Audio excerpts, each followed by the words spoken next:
All right, today we're going to crack open a really beautiful and, surprisingly elegant puzzle from the world of topology.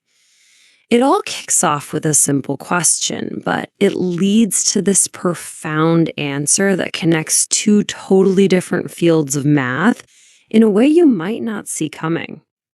Okay, let's just dive right in. It all starts with this number, 14. And I know, right now it probably seems completely random, but trust me, by the end of this, you'll see it's anything but. It is the fixed, final answer to a really fascinating mathematical question. So, here's the puzzle. I want you to imagine any set of points you can think of. A line, maybe a circle, or just a random splash of dots. Now you get two simple tools, two operations you can use on it over and over again in any order you want. So the question is, can you just keep making new distinct sets forever? Or is there like a hard limit? Well, as you've probably guessed, there is a limit, and it's that number, 14. And here it is, the formal answer laid out way back in 1922 by the Polish mathematician Kuratowski.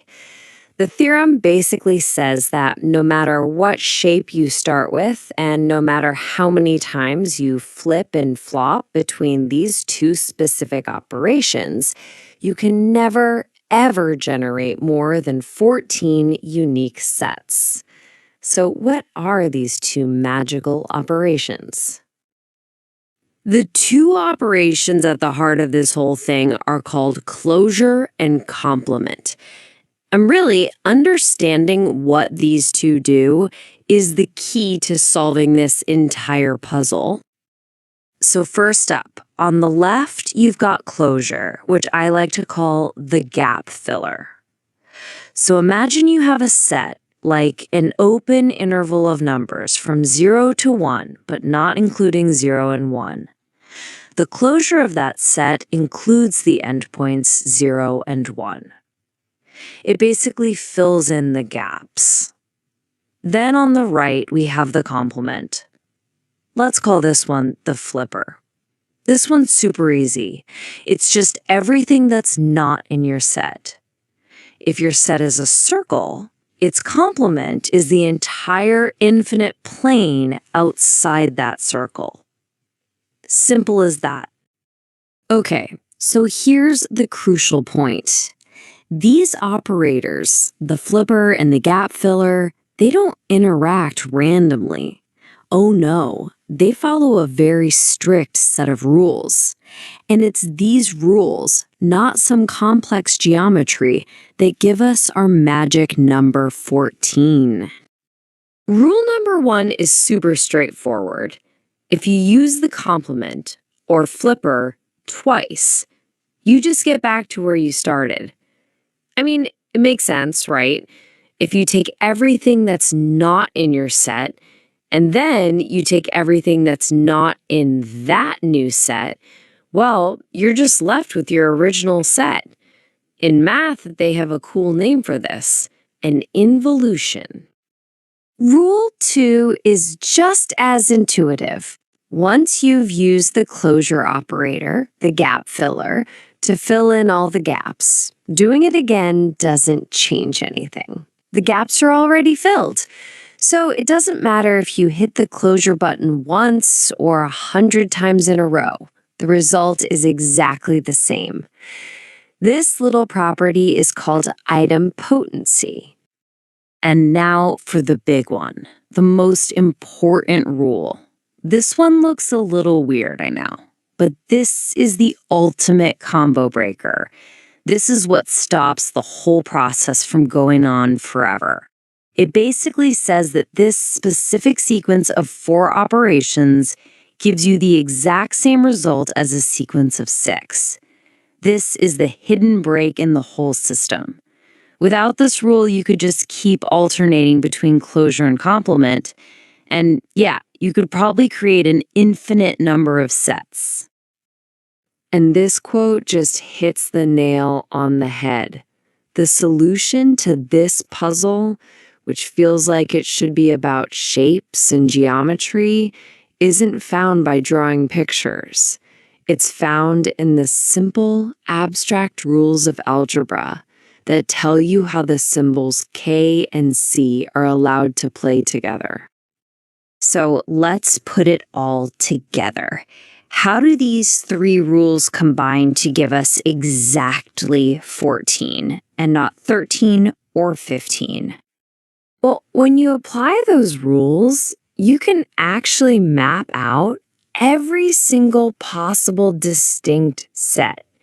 You always end up with this road map, a maximum of 14 unique outcomes. 7 that start with your original set A, and 7 that start with its complement. You can try any other combination you want, but it will always simplify down to one of these 14. But hold on, here's a little twist. Does every single starting set actually generate all 14 possibilities? The answer is a hard no. In fact, most simple shapes produce way fewer.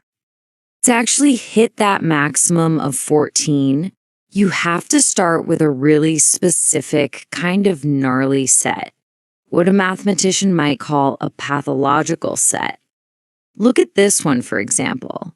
It's a weird mix of open intervals, a single lonely point, and then all the rational numbers inside another interval.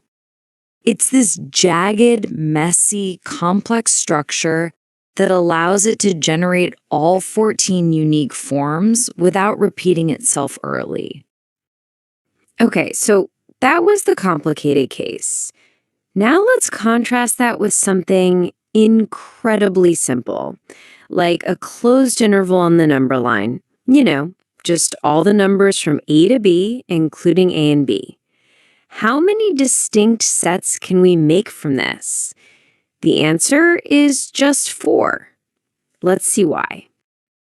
Okay, let's walk through it. We start with our interval, A. Now, since it's already a closed interval, using the gap filler does nothing. K of A is just A. Okay, step 2, we take its complement. Then we take the closure of that. Then the complement of that. And then when we try to take the closure just one more time, boom, we land right back where we started with our original interval A. The whole process just short circuits, and we're stuck in a little loop of only 4 sets. So what this all means is the number of sets you end up with really boils down to 2 things: the properties of the shape you start with and the mathematical space that it lives in.